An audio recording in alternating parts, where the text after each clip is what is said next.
Hi everybody, here is the video key for the radical review that we did.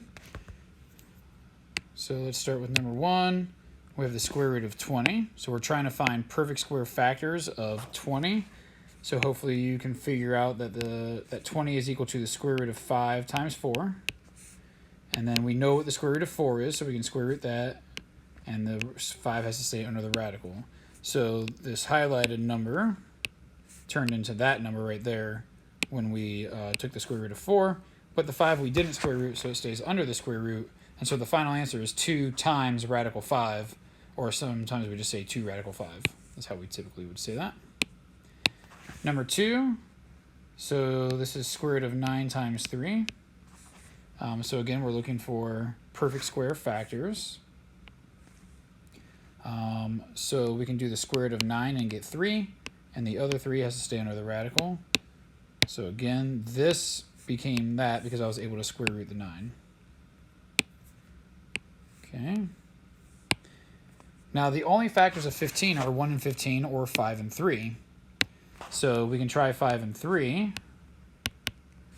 But neither of those are perfect squares. So there are no perfect square factors. Again, factors are just things that are multiplied together of 15. So this one cannot be simplified. Okay, so not everything is simplifiable. Cannot be simplified. 25, well, that's just a perfect square. This is one we should just be able to do and get 5. We don't even have to write that as factors at all. 75. So this is the square root of 25 times 5. 25 times 3, sorry. If you are getting stuck on how to find these factors, then start dividing by all the perfect squares.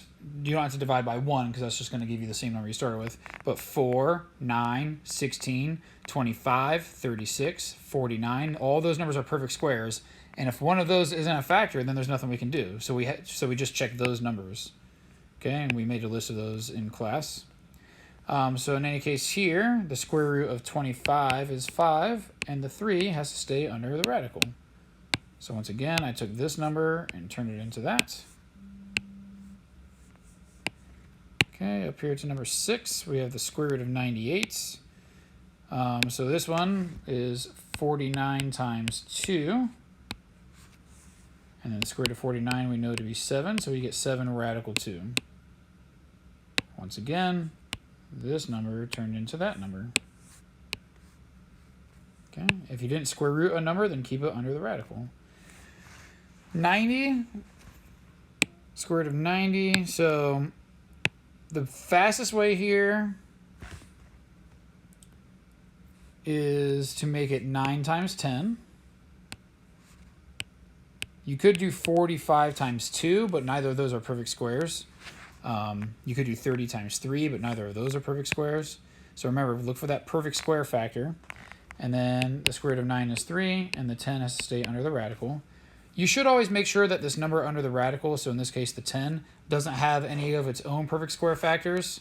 None of the problems we have done so far have that, and I think I showed an example of that in class, where you keep going if necessary. So again, this 9 turned into that 3. Square root of 64. Hopefully you know that 64 is a perfect square, and you just get 8. That's not a very good 8. Better. 42 is 7 times 6. Or square root of 21 times 2. None of those are perfect squares. And so it's also 14 times 3 is another one. That one you may have missed. But none of those numbers are perfect squares. So this one has no perfect square factors, so can't be simplified. And then finally, number 10, square root of 45. 45 is 9 times 5. We know the square root of 9 is 3, so you get 3 radical 5. And once again, I turned this 9 into that 3 right there. Okay, and that is it. If you have questions on any of these, make sure you ask me outside of class. Or I mean during class or outside of class.